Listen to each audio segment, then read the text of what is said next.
Армысыздар, достар!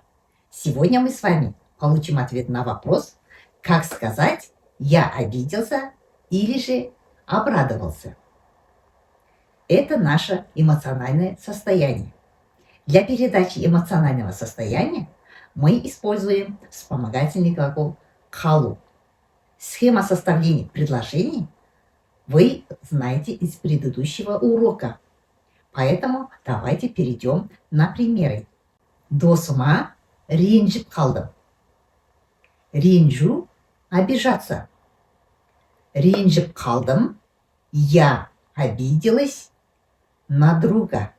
Неге үндемейсің? Ренжіп қалдың ба? Почему молчишь? Ты обиделся?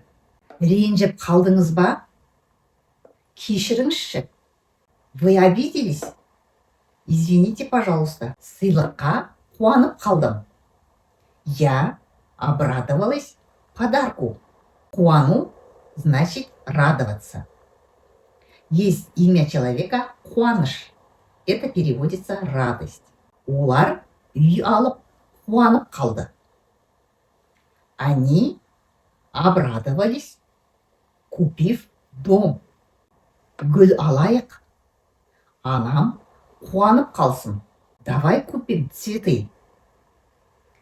Пусть мама обрадуется. Здесь в конце аффикс «сын» заменяет слово «пусть». Вы это тоже знаете из предыдущих уроков. На этом мы сегодняшний урок завершаем. А в следующий раз у нас будут еще другие значения вспомогательного глагола «калу». Поэтому не пропускайте уроки. Подписывайтесь на канал. Келесі кездескенше.